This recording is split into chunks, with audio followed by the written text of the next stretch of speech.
apakah semua hal dalam kehidupan ini yang mendatangkan pahala harus disertai niat? Apakah semua perkara yang mendatangkan pahala bagi kita itu harus disertai niat? Jawabannya tidak. Ada perkara-perkara di dalam agama ini tidak harus menggunakan niat. Apa itu? Di antaranya adalah segala, kata para ulama, adalah at-turuq. Semua perkara yang disuruh kita meninggalkannya, maka itu tidak membutuhkan niat. Contoh, ya, seperti seseorang menghindari najis atau membersihkan najis, ya. Maka apakah butuh niat? Tidak butuh. Ada najis pengen bersihkan, sah tidak pengen membersihkan baju tersebut, sah walaupun tidak berniat. Yang kedua, kata para ulama, ibadah yang bukan bagian adat. Maksudnya apa? Ibadah yang tidak ada kemiripannya dengan adat sama sekali. Para ulama, ibadah semacam ini, kata ahlul ilm, tidak membutuhkan niat. Seperti apa? Takut kepada Allah, khauf minallah. Apa butuh niat? Tidak. Karena ini letaknya sudah di hati. Tawakal, apakah butuh niat? Tidak membutuhkan niat. Ya.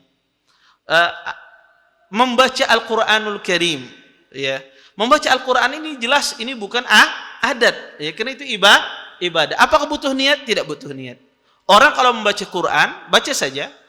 Dia tidak meniatkan ibadah apapun, ya, dia baca saja, dapat pahala? Tidak dapat pahala. Kenapa? Quran ini bukan adat. Tapi ibadah yang seperti adat itu yang membutuhkan niat. Seperti seorang berwudu. Wudu ini seperti adat. Wudu ini sama seperti seorang membersihkan badannya.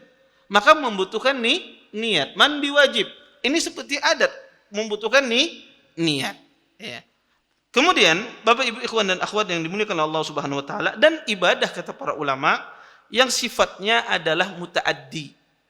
Ibadah yang sifatnya mutaaddi itu tidak hanya untuk kita faedahnya, tapi untuk orang lain.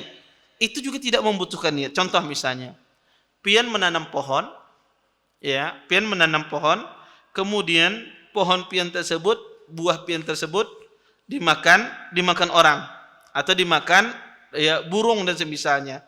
Apakah pian dapat pahala? Dapat pahala. Padahal pian menanam pohon itu kadagasan burung, asal pian saja. Tapi diambil burung, diambil hewan, dimakan oleh hewan, memakan pohon, buah dari pohon kita tersebut. Dapat pahala enggak kita? Dapat pahala. Padahal kita tidak meniatkan untuk tersebut. Ini ibadah yang mutaaddi semacam ini seseorang mendapatkan pahala. Atau Anda misalnya menaruh menggali sumur misalnya, menggali sumur untuk Anda. Ternyata sumur Anda tersebut ada orang mengambil, ya, kemudian mengambil manfaat dari sumur Anda tersebut, dapat pahala tidak? Anda dapat pahala. Walaupun tidak Anda niatkan untuk orang lain, ya. Kemudian kata para ulama, ya, di antara juga perkara yang mendapatkan pahala tidak membutuhkan niat adalah perkara yang kebanyakannya berkaitan dengan haknya makhluk. Haknya makhluk itu biasanya tidak membutuhkan niat dan kita dapat pahala. Seperti misalnya menyerahkan titipan, ada orang bertitip lawan pian. Kemudian pian serahkan titipannya kepada orang tersebut. Apakah membutuhkan niat? Tidak membutuhkan niat. Dapat pahala kita? Dapat pahala. Terima kasih. Jazakumullah khairan wa barakallahu fikum. Video ini dibuat atas partisipasi dari donasi Anda. Semoga menjadi amal jariah bagi Anda semuanya.